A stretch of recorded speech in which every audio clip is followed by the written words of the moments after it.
Welcome, everybody, back to the GSMC Chip Shot Football Podcast, brought to you by the GSMC Sports Network. I'm your host, Manny Mardiega, here on a Tuesday, February 4th, halfway almost through the week now, and on today's show, we got a lot of things to talk about in regard to some more trade talks, a little bit more of the fallout from the Myles Garrett trade, the trade rumors, I should say, not official trade, and the effect that I think Deshaun Watson's trade had not only on this moment, but also the Browns and how we got to this point essentially from that, future-altering moment that I believe it was with the Deshaun Watson trade. We're going to go into that, as well as talking about Cooper Kupp. The news broke last night, but we didn't really get a chance to talk too much about it, just our initial reaction. So we're going to get into that, talking about the Rams, what their plan is going forward, and some possible spots for Cooper Kupp. So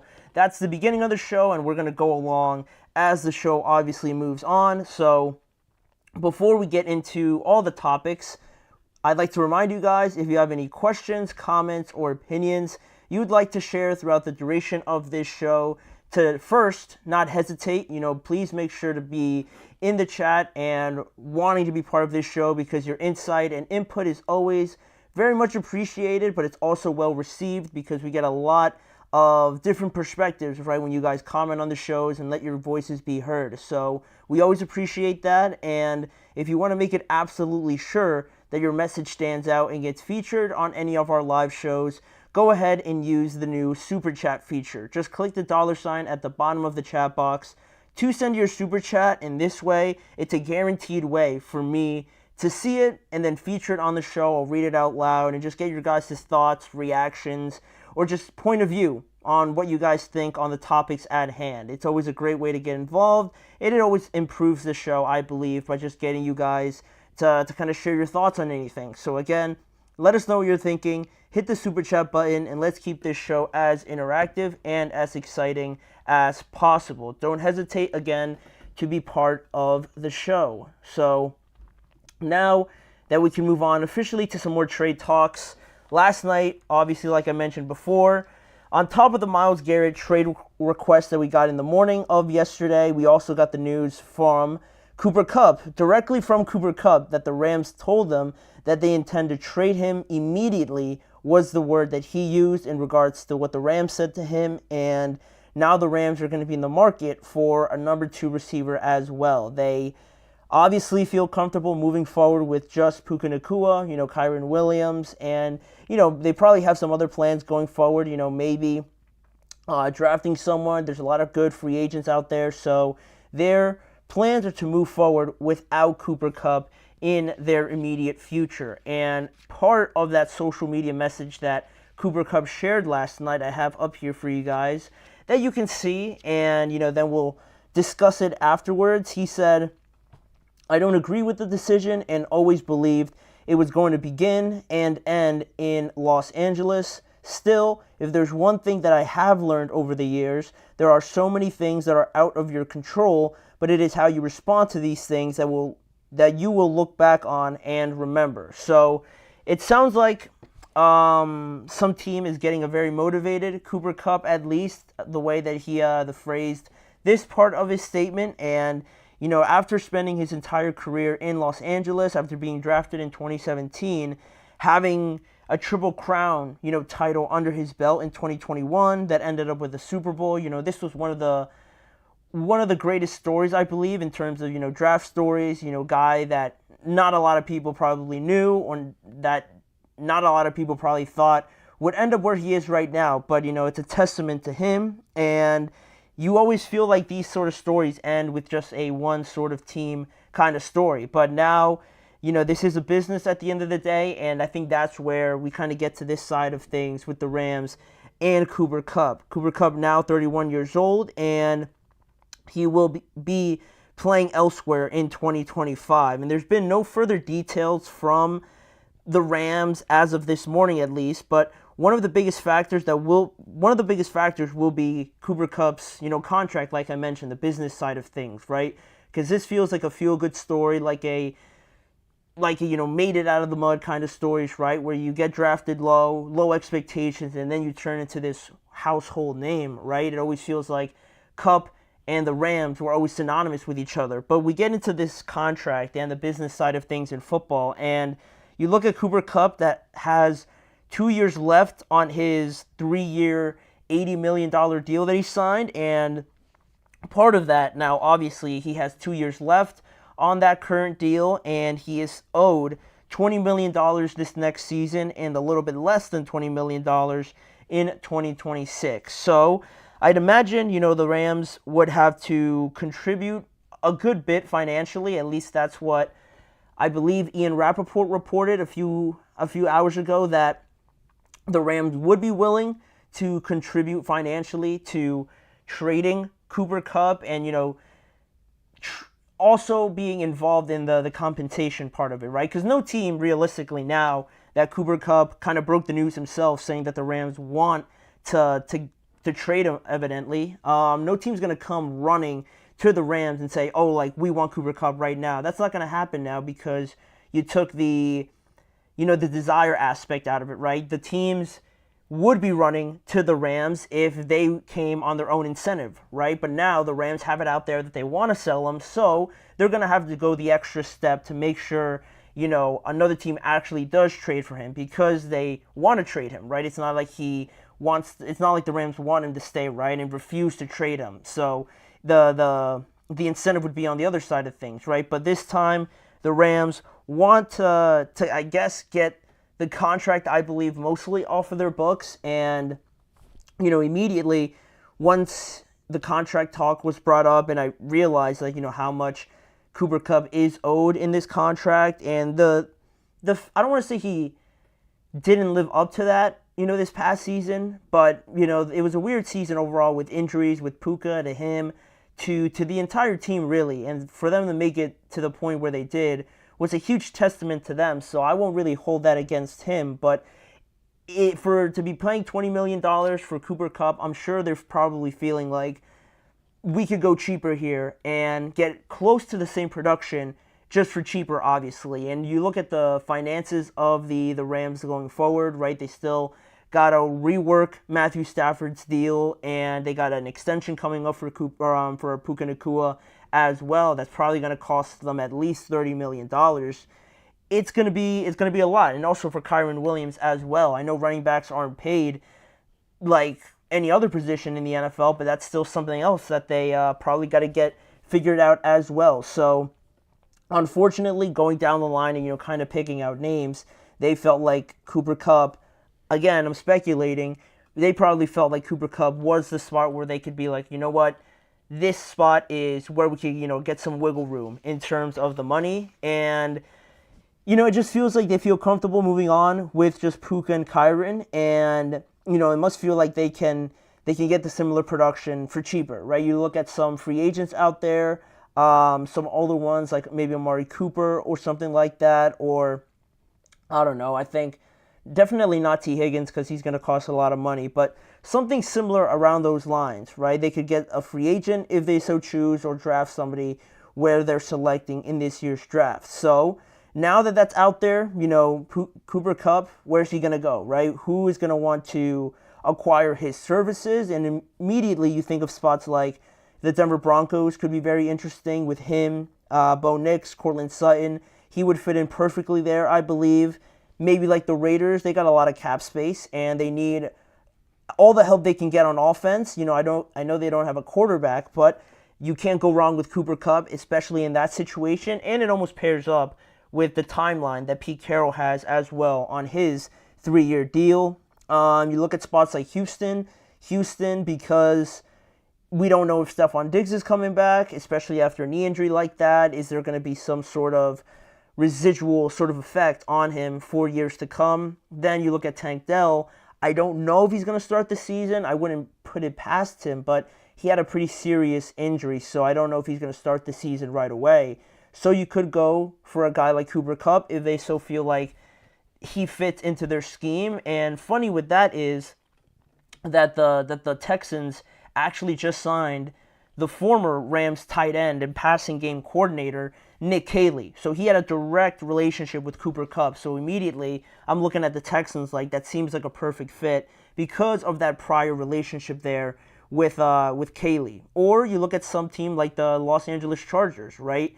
We've been screaming for them to get any sort of help for Justin Herbert. And on that team, they already have a younger Cooper Kupp in Ladd McConkey, right? So he can sort of mentor him, but also Cooper Kupp can still get his and contribute a lot to that team. He's a willing blocker, and I think him, Herbert, Ladd McConkey, you'd have something special there as well. But you also look at maybe like the Commanders too, right? There's a lot of teams that need receivers like that, and yes, the money is something, but you are going to get some compensation over from the Rams as well, again, because they want to trade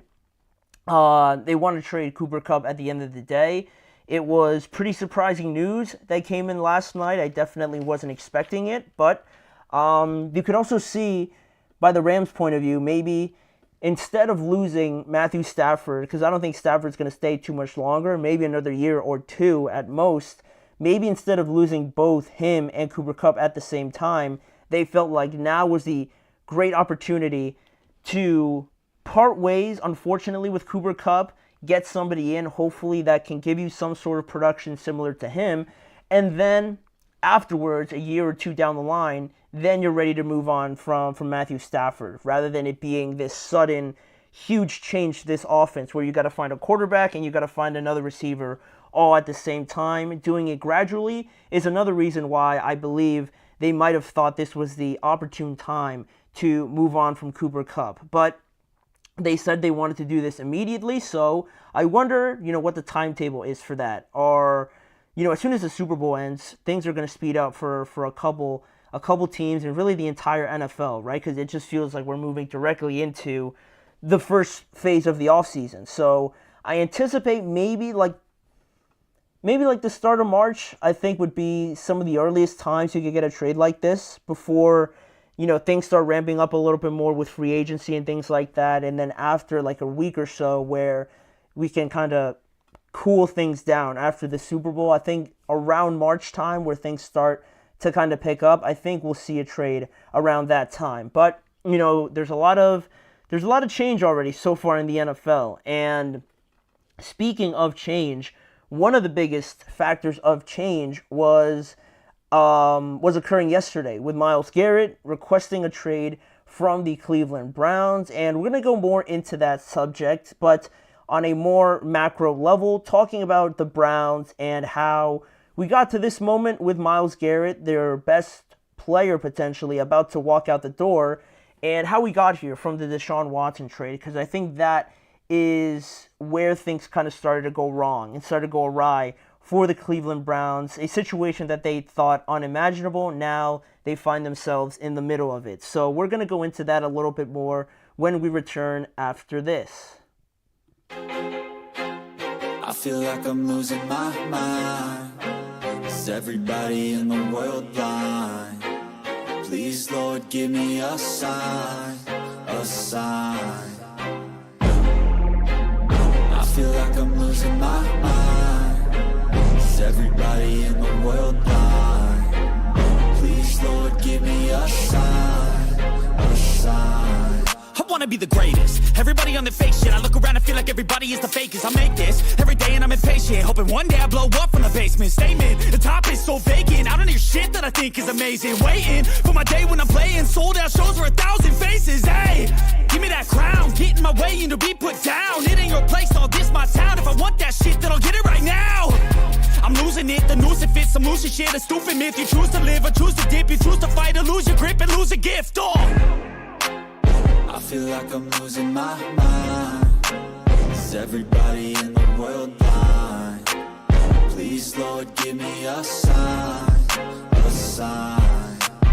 I feel like I'm losing my mind. Is everybody in the world blind? Back here on the Chip Shot Football Podcast, February 4th today on a Tuesday, we're going to go over some more of the fallout from the Myles Garrett trade request yesterday, and really the fallout from, I believe, if we go back a few years, back to 2022, where this league-altering, landscape-changing trade happened between the Browns and the Houston Texans. Because one of, if not the biggest cripplers, I think, for an NFL team is screwing up a top quarterback pick in the NFL draft, right? It's a huge investment, huge gamble that if it does not work out, will corner you in this area that we like to call mediocrity, right? If you don't figure out a way to really set this thing up right when you have a great opportunity like that, like the Commanders did with, obviously this year drafting Jaden Daniels, or the Patriots find themselves in a fortunate opportunity to draft Drake May and have it all work out, or even Bo Nix and Michael Penix as well, you better make sure you have everything that you need to make sure that ends up working out, because you ideally don't want to be picking top 5, top 10 every year, right? That's where we get into the mediocrity, sort of area that we just spoke about. So that, I believe, is one of the biggest, setbacks that a franchise can have in their existence, basically. In Cleveland, with what happened with them, I think is a very close second, if not even worse, because of where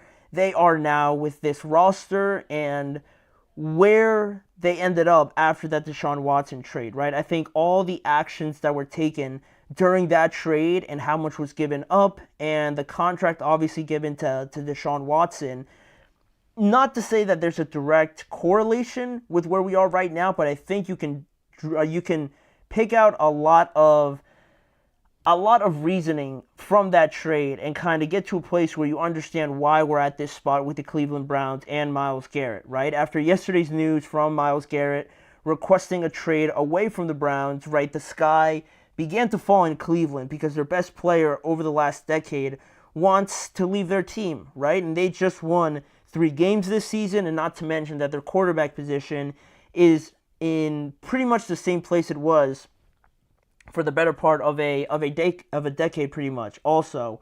And with how crippling the Deshaun Watson trade has become, Myles Garrett seems to be ready to move on to a team that could truly compete, right? He said that in his statement that he's ready at 29 years old to have a little bit more urgency about himself, right? The ultimate goal for him, personally, was to have team success, get the ultimate prize, and be competing for Super Bowls, and he just feels like he hasn't been able to do that or can do that going forward with the Cleveland Browns. So this is why I feel like the Deshaun Watson trade has been even more detrimental than ever imaginable, because it led to losing their best player, and why I think it's to the level of, screwing up a rookie quarterback is because players like this, Myles Garrett, are never traded, right? It's not like the NBA where we see like Kevin Durant get traded, or obviously Luka getting traded, right, a couple days ago. Then you have De'Aaron Fox, and superstars are flying all over the place, right? In the NBA, it's a little bit more common, but in the NFL, if you got a guy like Myles Garrett, or you got a guy like Patrick, or you got a guy like TJ Watt, or, I don't know, Justin Jefferson is another one. If you got some of these guys, Jamar Chase is another one, you don't, let them walk out the door. You'll let anything else happen to this franchise, bad quarterbacks, bad defense, losing head coaches, but you just got to keep that one guy. And for Myles Garrett to be at this point where he wants to leave, and the Browns always feels like to me like they have no choice or really much of a say, I would say. It's one of the worst cases, right, imaginable, because you just don't find these players just in each draft, right? You might, you have the projections and everything like that, and the scouts on them, and, talking about what their ceiling could be, but to find a guy to the production level of Myles Garrett and to trade him and be in this spot is one of the worst spots, I feel like, in, as a franchise, I would say. So that's where I feel like the Deshaun Watson trade comes in, and where that, took place in 2022 and how it led to this. Because that trade for Deshaun Watson, right, they put everything to the middle of the table, right? They put all their chips to the middle of the table. They wagered their savings. They wagered the house. They threw everything on this Deshaun Watson trade to work, right? Simple as that, because they threw it all on there. They had everything to lose, so they had to make it work. But now, obviously, you can see that it hasn't worked at all.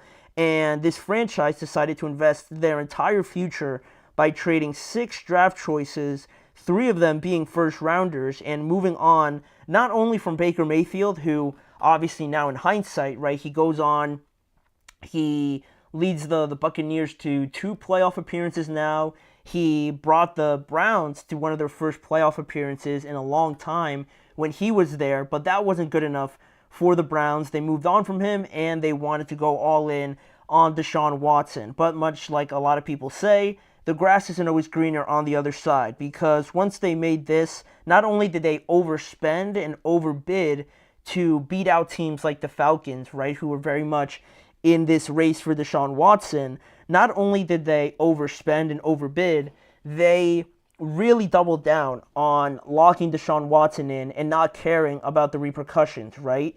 The actions of a desperate organization, and it's not like, it's an understandable desperation, I would say, right? Because this is the Browns we're talking about, right? Like, they're screaming for success. And to their credit, to Andrew Berry, their general manager, he's built a pretty decent team, right? With Denzel Ward, Myles Garrett being a part of it.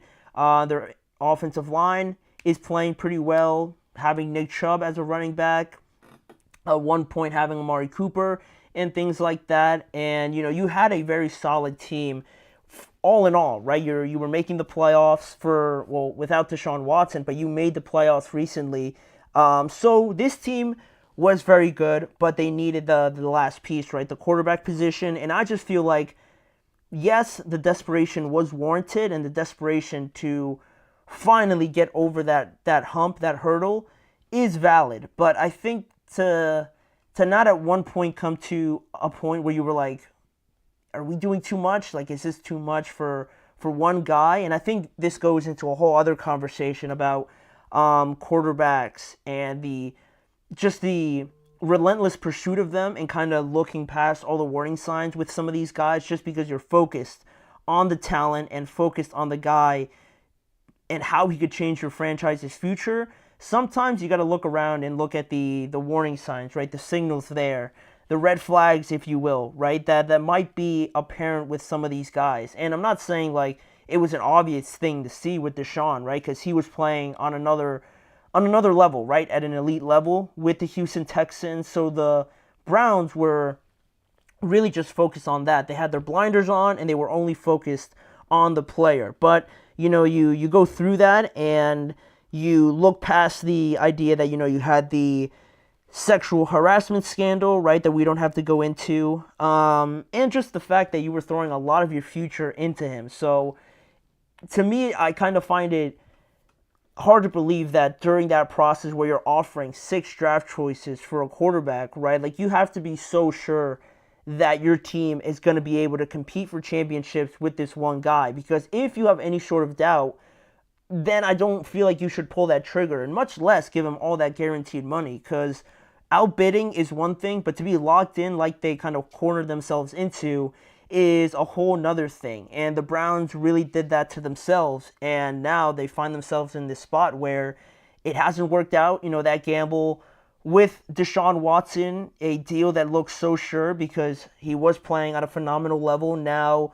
he gets suspended, he's dealing with injuries, and then when he does play, he just doesn't look at all like he did in Houston. And you don't really know how to explain it, and that's really not the important part. The important part now is that everybody's looking at this fallout from this deal, and not only did you only win 3 games, but now your best player is closer to leaving than wanting to stay and change things, right? And that's the last thing you want to do. And I think gambling all that future and being stuck with this Deshaun Watson thing, for Myles Garrett that just wants to win right now, it didn't pay off, right? The gamble didn't pay off, and instead of competing for championships, they're just going up and down, like they're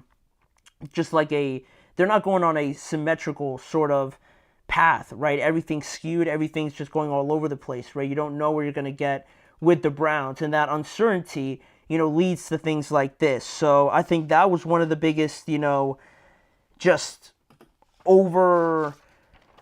overestimation, I guess would be the best way to put it, for a team to make. And yeah, I mean, now Myles is seeing all of this transpire. I'm sure, right, like anybody can see it, right? Of course they're going to support Deshaun Watson, and you don't want to just tear him down as a person or anything like that. But for Myles, who said it yesterday in a statement that he wants to win, he wants to get to the ultimate prize, right? He sees that maybe this Deshaun thing isn't really working out, and the free agent market really isn't there for guys that could just come in and turn the situation around right now. What's the future going to hold for Nick Chubb, right? How's he going to look after a year of coming back from that serious knee injury? Is Jerry Jeudy going to be our only receiver, or are we going to get some more help? You're in a division with the Ravens, you're in a division with Joe Burrow, the Steelers keep, finishing ahead of you. Things just keep stacking up against this franchise that Myles probably just got to a point where he just needed to move on, right? Nothing emotional. I think all of that I just said is all business related, right? It's not like he has any personal issues with anybody. It's just that business is business, and he just wants to move on and do the best for himself at the end of the day. And you can't really blame him for that, right? But Cleveland now, looking forward for them, right, and how we just laid everything out like that. Things look dire, of course, right? If Myles, which I do believe is going to end up being traded, they can be in a spot where at least they get back some of those picks, right? Because Andrew Berry said that he won't let him go for anything less than at least probably 3 first-round picks. So that's going to be the starting price, at least I would imagine, or 2 first-rounders and like a couple seconds, or a second and a third or something like that, to just kind of ballpark it. But I think for them, the most fortunate thing that could happen is, this year, where they are in a position to draft a guy like Abdul Carter, who can come in right away and have a similar sort of impact, but you can't bank on him to be Myles Garrett, because no one's going to be Myles Garrett, right? But, at least you could go down that avenue, or maybe you test free agency and get a quarterback that way, because I don't think Deshaun is going to play that much this year anyway. Or you could draft someone at number 2 if you really like Cam Ward or Shedeur Sanders. There's a lot of different things that's going to happen. This offseason is probably going to be filled with a lot of stories and a lot of reports on the development of this situation. But, if I was other teams like the Commanders, like the Lions, like the Falcons, and even like the Green Bay Packers, I would think that one of those 4 teams is going to be very, very interested in acquiring a guy like Myles Garrett, right? You look at the Lions, all they needed was pass rush this year. Same thing with the Commanders. The Falcons, that's what they've been needing for the last 4 years. And the Packers, same thing, right? They need, all of them need production at that spot. And I think for a team that could win as of right now, like the Commanders or the Lions, I don't see why you wouldn't really pursue something like this. But again, we're still in the early stages of everything. But I thought it was interesting, the Deshaun Watson trade, and how something like that, can have such a massive ripple effect, not only for that year, but, for years to come when you make a huge investment like that and it doesn't pay off. So, I just got thinking about that, and I wanted to discuss it on today's show. But we'll leave that topic there for now, and when we return, we're going to look at the Super Bowl a little bit here for the first time this week, and just go over some of the storylines that we are going to be delving into for this Super Bowl, right, with the Eagles playing the Chiefs again. There's a lot of things to look at, right, to kind of get an idea of what's at stake in this year's Super Bowl. So we're going to go into a couple of them when we return after this break. Looking for your daily fix of sports talk without having to pay for it? GSMC Sports Network is available on YouTube. Just search GSMC Sports Network. Get your fix of daily sports talk shows on YouTube, absolutely free. NFL, college football, NBA, MLB, MMA, UFC, fantasy football, and so much more. GSMC Sports Network has shows running all day long, with new sports shows starting every 2 hours. Just like on your favorite cable sports channel, except GSMC Sports Network is absolutely free. Just search GSMC Sports Network on YouTube to catch one of your new favorite shows, like the GSMC College Football Podcast, Chip Shot Football Podcast, Hoops and Heels Women's Sports Podcast, GSMC Basketball Podcast, and so many more. Check it out for yourself. GSMC Sports Network, now available on YouTube absolutely free. Search GSMC Sports Network on YouTube right now.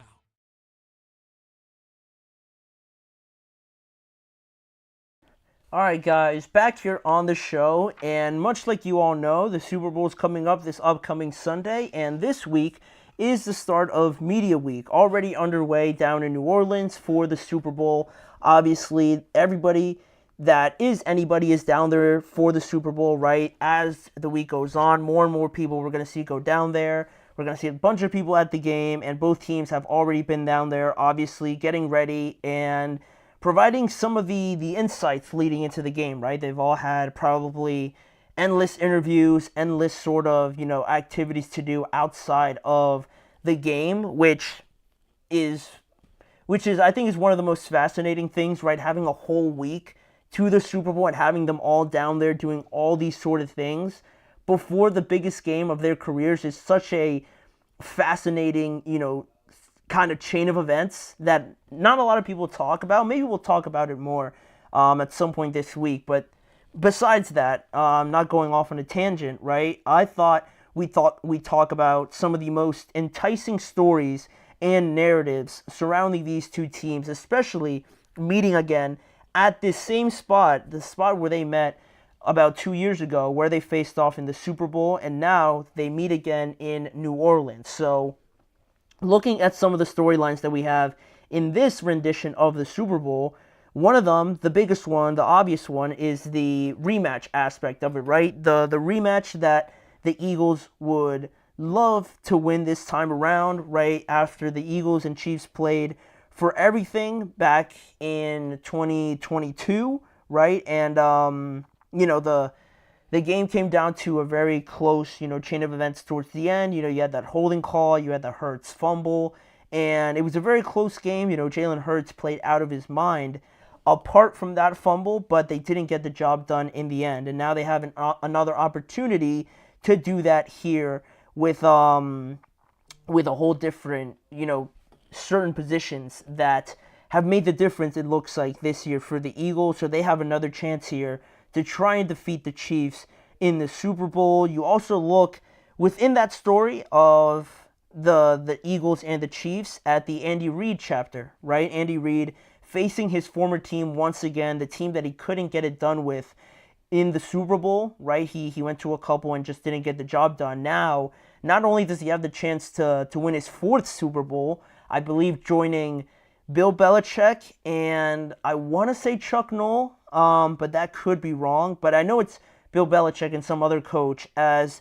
the only head coaches to win 4 Super Bowls. So you have that aspect of it, but the fact that he could do it again by beating his former team just adds a different sort of feeling to this rendition of the Super Bowl. So I think that's something to keep an eye on. And also, just on the rematch aspect of it, right? Both of these teams haven't really changed too much from the last time they played, right? You got all the heavy hitters, obviously, right, for both sides. And just how much has each team learned from each other, right? What can the Eagles do differently this time?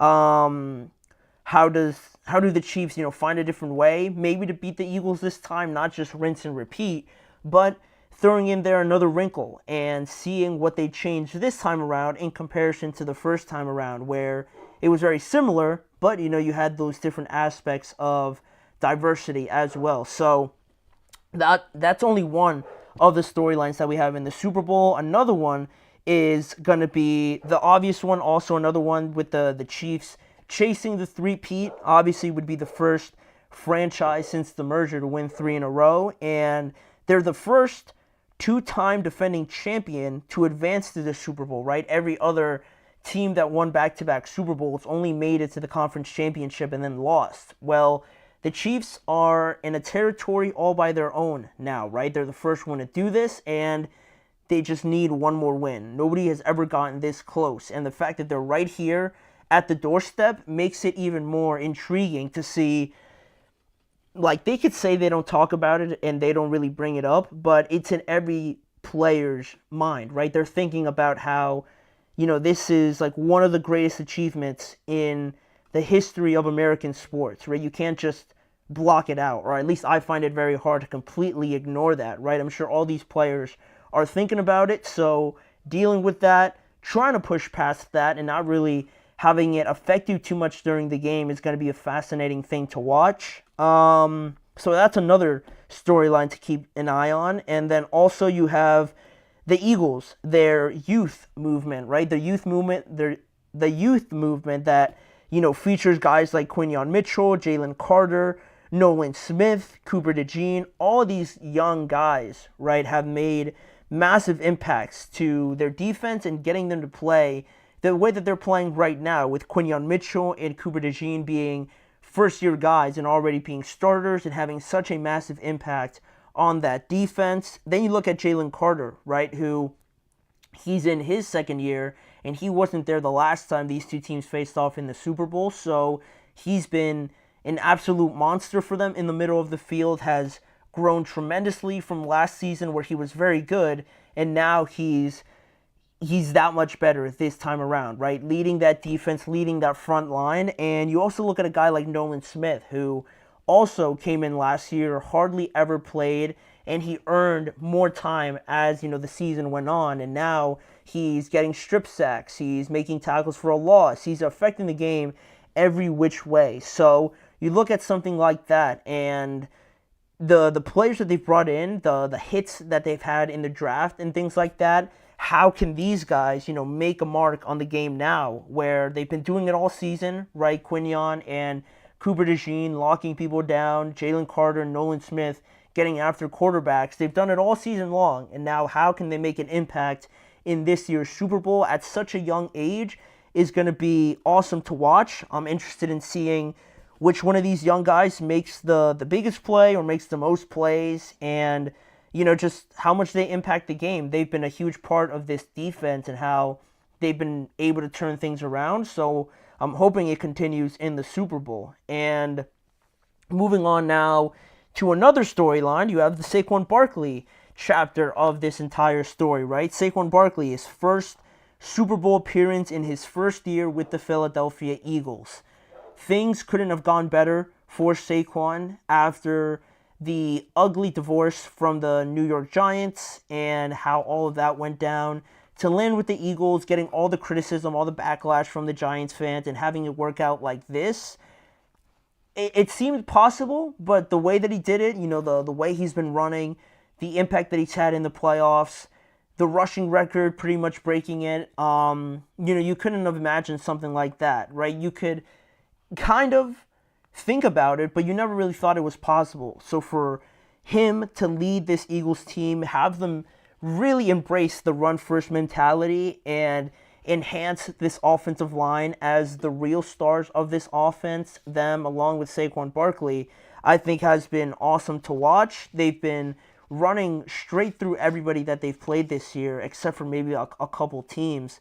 And how do they, play through that, right? Knowing that Andy Reid knows that, he's going to game plan for that. They might try to take that away and have them play left-handed. It's going to be fascinating to see how they adjust to that, what kind of wrinkles they throw in there to kind of combat that. And wouldn't it be awesome for Saquon to win his first Super Bowl in his first year with the Eagles after leaving the New York Giants, to kind of stick to them for one last time?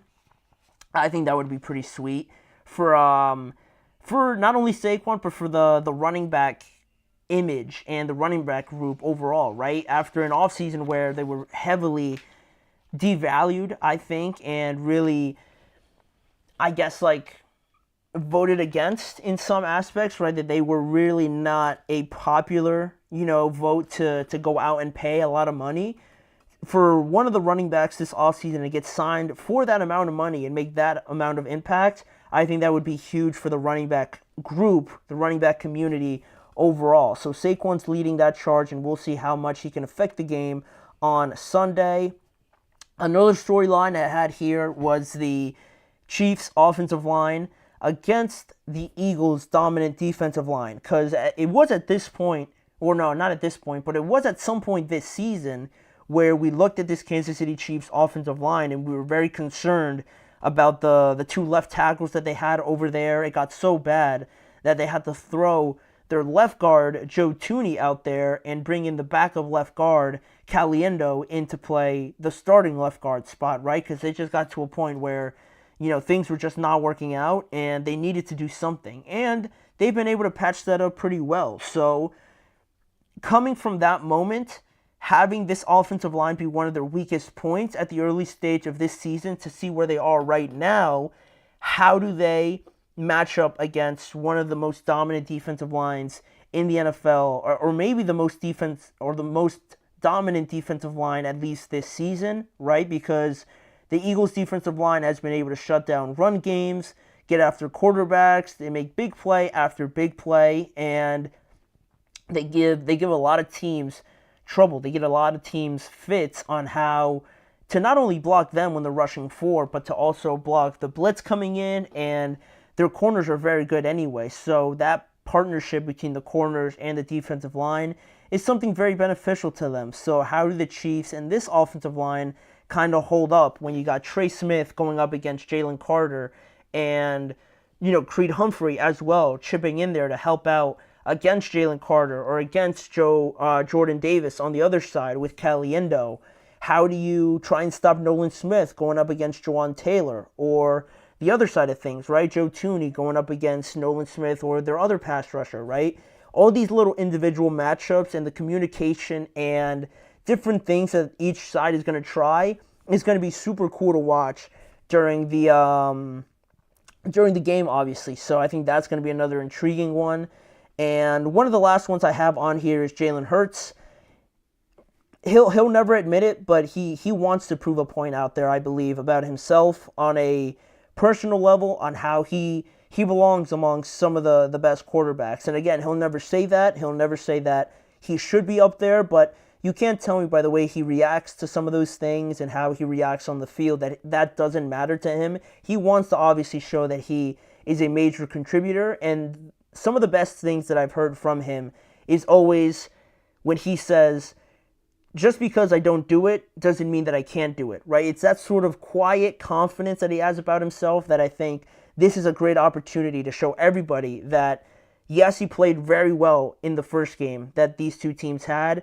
Not only that he could do it again, but this time close things out against one of the best quarterbacks in NFL history. So I think his redemption and kind of him getting his get back and making up for that one error that he made last time in the Super Bowl, I think is really eating at him, and he's going to want to try and go out there and prove a point as well. So that's one of the many storylines as well. And then just the last one here, these are the two best teams at not hurting themselves when it comes to self-inflicting wounds, bad penalties, not takeaways, giveaways, and things like that. These two teams hardly ever do that. Rather, they force a lot of turnovers, they force a lot of mistakes, and they force a lot of penalties. So who can out-perfect the other team, essentially, is what I'm trying to say, right? Who can play the most perfect, clean, and disciplined football on the day? It's going to be required, right? Basically, when you're talking about this level of excellence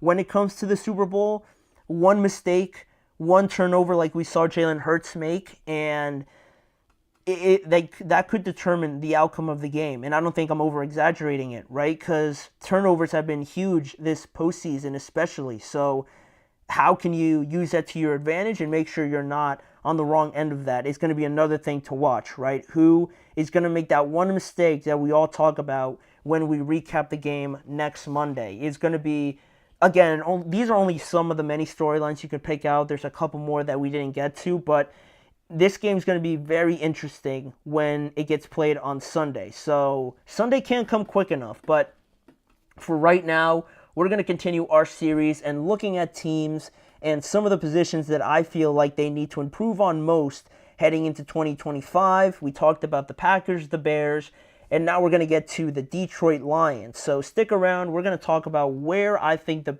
Lions need to improve the most in 2025.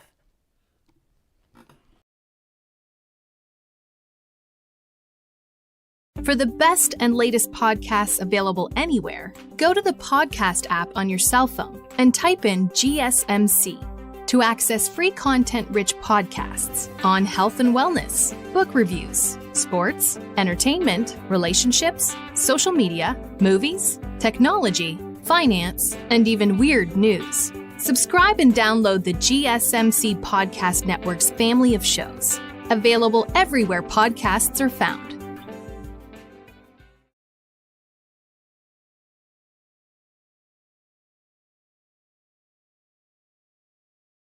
All right, guys, we are back here to continue discussing this.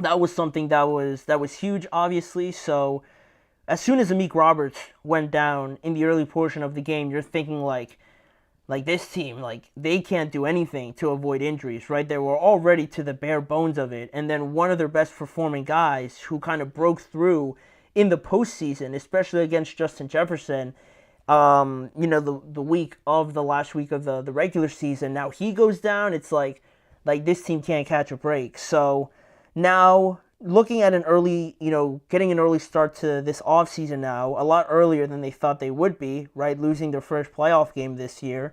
I think the Lions quite simply just need to focus on pass rush still, right? And offensive line a little bit are two spots that I'm really honing in on for the Lions, because starting with the obvious one, the pass rush is the biggest question, I still believe, because at their healthiest, when they get guys like Malcolm Rodriguez back or Kendrick Barnes back or Carlton Davis, if they're able to re-sign him also, a lot of these guys that were injured, Aiden Hutchinson when he's healthy, with all those guys back, this team is very good. But even then, I still think they need a little bit more help when it comes to that defensive line, because it looked like Aiden Hutchinson was doing it all last season, right? That's why he was getting a lot of the attention for defensive player of the year, right? He was doing it all for this Lions team. He was leading the NFL in sacks at one point. He was definitely leading this team in sacks all season long, and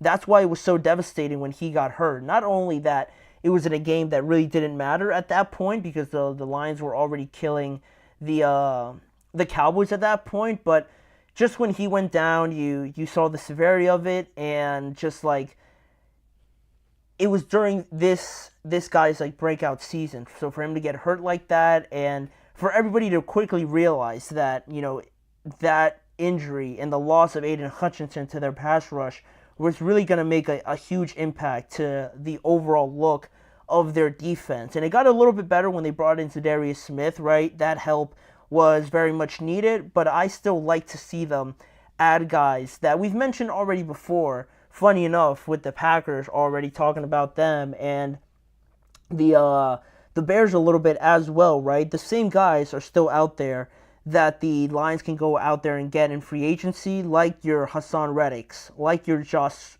Sweats, or your Chase Youngs potentially, or Oza Adigizua out there from the Dallas Cowboys, right? These free agents would be great additions to any of these teams, and the Lions fall into that category as well. So I'm sure they're going to be looking at pass rushers to add on to form some sort of duo with Aiden Hutchinson would be great to see. Or in the draft, right? They're picking. Where are they picking? I want to say somewhere like. I'm going to go check now, but I think it's somewhere like 25 or 26 or something like that. It's definitely late, obviously, because they made it to the divisional round. So I want to say somewhere around 25 is where the Lions are picking, but just to double check here. So I am 100% sure they're picking at 28. They're picking at 28. All right, so a little bit further back than we thought, but at 28, still the same emphasis and attention should go to that pass rush if they haven't added already to it in free agency. So guys like Mike Green from Marshall, who is getting a lot of attention, so he might not be there by 28, but he's someone that's very intriguing. He led the entirety of college football this year in sacks. Also, you got a guy like James Pierce from the University of Tennessee, who's already projected to go around that range in the draft. So looking at one of those two guys would be a nice addition as well, not only talent-wise, but getting a little bit younger isn't a bad thing, is always a good thing. So those are the options when it comes to just themselves, right? When it comes to their own incentive to go out and do something, signing someone or drafting someone, I think that's where the Lions should be focusing on. But we just finished talking about Myles Garrett, and we mentioned this team as one of the teams that could go out and trade for him. So, of course, we could point out the Myles Garrett trade, right? If you want to talk about adding some pass rush, I don't think you can make any bigger addition than trading for a guy like Myles Garrett. And, when you're picking so late, I don't think you have a problem.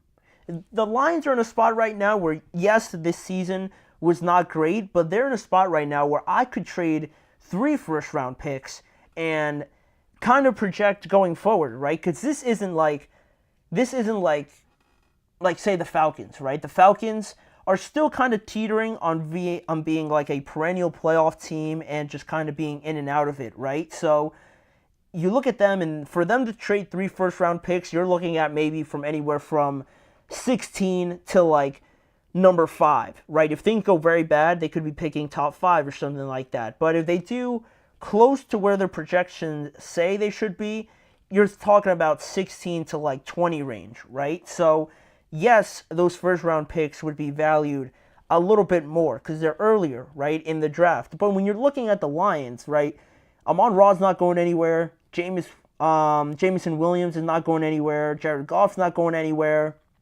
Sam Laporta, Penei Sewell, Aiden Hutchinson, Jack Campbell, all these guys are very, very young, and the Lions are very, very good. Jahmyr Gibbs, another one. None of these guys are going anywhere. So the Lions are going to be top 3 in the NFC for years to come. So for them, I think trading 3 first-round picks to get a guy like Myles Garrett, you're going to be picking like after 26 every year, I think, for the next 3 years at least. So I think that's something that they could truly explore because you're projecting now, right? And I know that's still risky, but the Lions, I don't think a lot of people would say that they're going to pick earlier than like 23 each and every year going forward, right? So I think with the Lions, they're in a good spot right now to trade maybe one more first-round pick to make it 3, and it wouldn't be as bad because you're going to be picking late anyway. And I know that's still of high value and things like that, but it's not as much as it is for a team like the Falcons, right, to go out and get Myles Garrett. So, I mean, could you imagine pairing Aiden Hutchinson with Myles Garrett? It would be stupid. It would be stupid for both those guys to end up on the same team. But, crazier things have happened a little bit. Not that many, but I feel like, we've talked about a few of the crazy things that have happened recently. So this would not be, too far out of the realm of possibility, in my opinion. So I think pass rush, just focusing in on that is definitely their biggest need. But you could also look at offensive line, like I mentioned a little bit, because their starting guard, Kevin Zeitler, is going to be a free agent, so you could lose a starter there. Also, you got 3 guys over the age of 30, so if you want to talk about projecting a little bit more, how much longer are you going to have those guys around playing at an elite level, right? Do you go out and get younger at those spots, get some cheaper options potentially there, or do you draft some guys at these positions earlier than maybe a lot of people think you are? That's something that I think they could consider with like a second round, third round pick, but it's not up there with pass rush. I think pass rush, no question, has to be their biggest concern, but offensive line, they could start to kind of retool some of these spots to try and get a little bit younger, but I think that's just more reserved for the draft. I would anticipate for the Lions. I think if I'm like Brad Holmes and I'm like Dan Campbell, I would really look for a way to add Myles Garrett one, but just add to this pass rush any way that they can. And wide receiver also could be a sneaky spot where they want to get better, right? I mean, I like Jameson Williams and Amon-Ra St. Brown's great, but maybe you add another guy to that. I don't know, like a cheap veteran as of right now. I don't have any names at the top of my head, but I think that could be something else if you really wanted to go out there and test the market. But they got the pieces to make a run at it again next year. So they're in a very good spot, but I will say the biggest potential dark horse, kind of factor in all of this is losing so many guys on your coaching staff. That might not be such a big deal when a lot of people look at these players that I pointed out, but you look at the Eagles when they lost Shane Steichen and Jonathan Gannon, right? And they promoted from within, how that team looked very different the next year. So that's my only concern, but it's hard to be really bad if you had a guy like Myles Garrett. So I'm hoping they're the team to go out and get Myles. I think that would be awesome to see. Pretty ridiculous, but we'll see where they go. But the Lions, I think pass rush is one of their biggest concerns. So we'll leave that topic there, and we'll move on to the last segment on today's show, going over to Florida once again and talking about Liam Cohen, this time in regards to Baker Mayfield. Baker Mayfield had some things to say about his former offensive coordinator and how he could have a huge impact on Trevor Lawrence. So tune back in to see what Baker Mayfield had to say about Trevor Lawrence and Liam Cohen when we return on the Chip Shot Football Podcast.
Thank you guys for joining me back here on today's show. For our last segment on today's episode, we're going to go back and talk about the newest head coach for the Jacksonville Jaguars, Liam Cohen, going over from the Tampa Bay Buccaneers. And on that, there's no doubt that Liam Cohen's split from Tampa Bay could have been dealt with just a better approach from both parties, from Tampa Bay and from Jacksonville, right? There's no doubt that that could have been handled a lot better and not as messy as things turned out to be, but Baker Mayfield still has no ill feelings towards his former head coach, and during the Pro Bowl, Baker Mayfield explained to ESPN's Jenna Lane that he had no hard feelings towards Liam Cohen because of the personal relationship that they had, and he understands that because of the family aspect of it and, the connection that they were able to build personally and how this was a big opportunity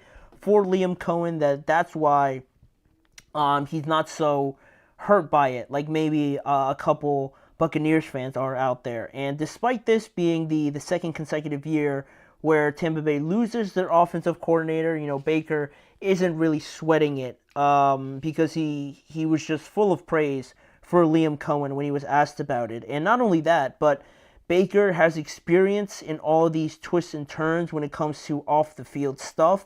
Since he's played with 8 different head coaches now, and he's going to be on his 7th offensive coordinator now as well, right? It's not something that Baker's completely just unexposed to, right? That's the word. He's not unexposed to in this sort of category, right? He's dealt with this many of times already. So that's why he's kind of, unbothered by it, I would say. So that's good to see, but we're going to get to that a little bit later on when we mention it. But Baker Mayfield continued to talk about the impact that Liam Cohen can have on Trevor Lawrence as well in his first year in Jacksonville. And to that, Baker Mayfield, I have it up here for you guys to see. Baker Mayfield said the following on Liam Cohen and how he can impact Trevor Lawrence this upcoming season. He said, "For Trevor, Liam taught the game of football to all our offensive guys. He helped me out tremendously with pre-snap adjustments and being able to eliminate and process information quickly. Trevor's going to have a guy that's really going to grow into him and lean into that and help him out." And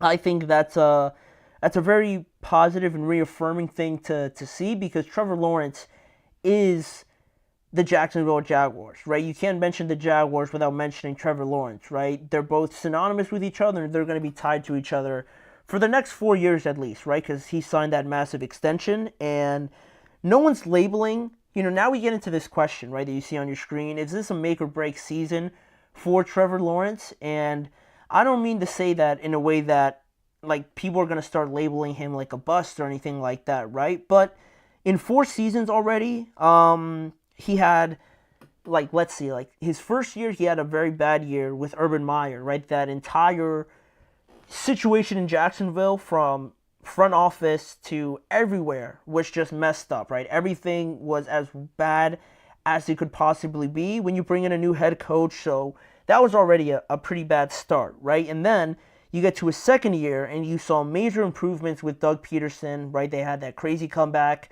against the Chargers, and everybody is very excited about this team, right? But then you get into the following year, and they start off very well, and then they crash out during the last half of the season, and they don't even make the playoffs after spending some time as the number 1 seed. And then we get to this past season, and now they're not even in the playoffs, and they have one of the worst records in the NFL as well. So that's a lot of time spent there where, it's not all on Trevor or anything like that, but it's been a lot of twists and turns, a lot of negativity around the Jacksonville Jaguars, and a lot of that pressure and a lot of that blame goes on a guy like Trevor Lawrence, right? I'm not saying that he's awful or anything like that, right? But you can't escape the criticism that he is going to get. So to say that this year's a make or break season for him, and to say yes, I think that's a little bit unrealistic, just because, he's signed. He is signed for the next 4 to 3 years. So you're going to find it very hard to move on from him and have somebody else take on that contract, unless you have another, Russell Wilson, kind of Deshaun Watson situation that you're in right now if you're the Cleveland Browns. But, he's locked in, and I think that in some aspect, to say make or break year, I feel like this year we got to see some sort of stability and some reassuring things from Trevor that we just haven't seen enough of to this point in his career thus far. And, Mayfield saw tremendous strides with Liam Cohen, right? That's where he kind of fits into this, where Baker Mayfield had a great season with Dave Canales, but all right, people have only seen it once. Is this guy really able to do it again, especially with a new offensive coordinator? And Liam Cohen comes in there, and he says, he shows how he can have a massive impact on these quarterbacks, right? Baker Mayfield this year had a career year. He had a career completion percentage at 71%.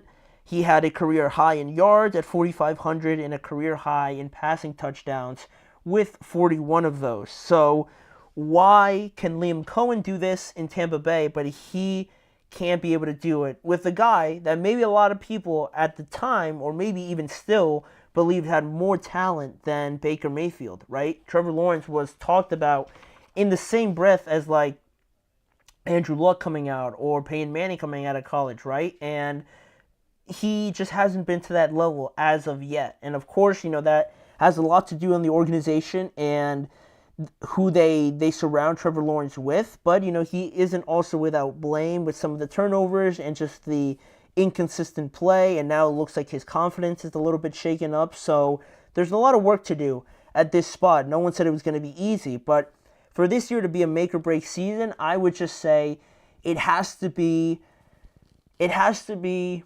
a little, like, tremendously better than what we saw last year from this team, at least from Trevor Lawrence, right? We can't keep talking about doubting Trevor Lawrence as whether or not, or is he their starting quarterback? Is he really their future? Did they make a mistake drafting him? Did they make a mistake paying him? We can't have those talks continually in 2025 or going forward. That has to stop, and I believe this year has to be the year to do so. He doesn't have to be considered a top 5 quarterback this year, but I feel like he has to kind of shake that narrative that it could be all down to him, right? You don't want to be the guy that, costs your team the play, that throws the interception, that drops the pass in the conference championship game, right? Or that misses the blocking assignment, or that, just gets called for an awful penalty, right? That costs them the game. You don't want to be that guy, and I think a lot of times Trevor gets that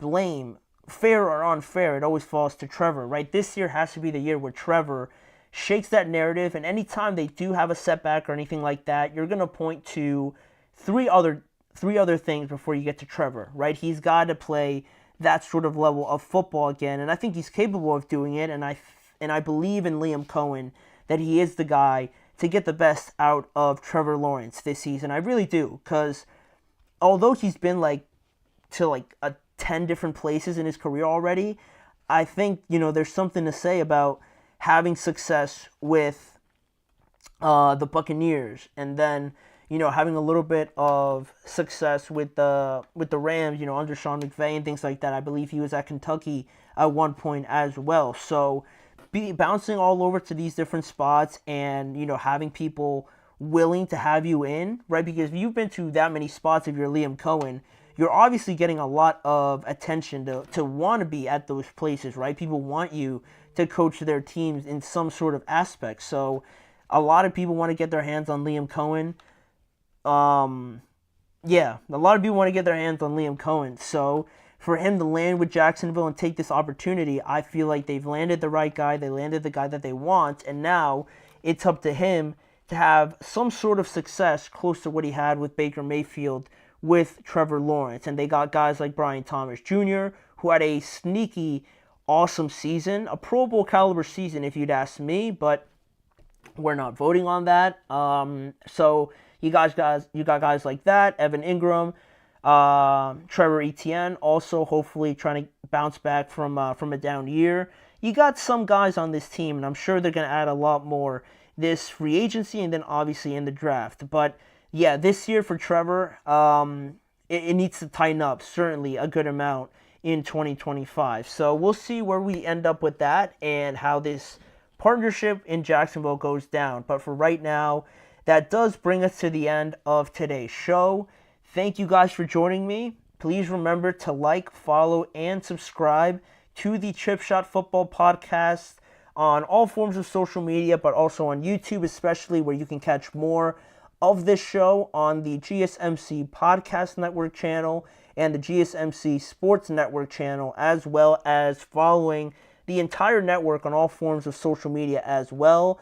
And also, as a final reminder, tune in every weekday at 6:30 p.m. Eastern Time to join me each and every weekday talking more NFL, especially this week leading up into the Super Bowl, where we're going to preview the game. We're going to talk about some more off-season changes and just continuing to cover the NFL as we go along. So I'll see you guys hopefully tomorrow, where we're going to talk some more about the Super Bowl coming up this weekend.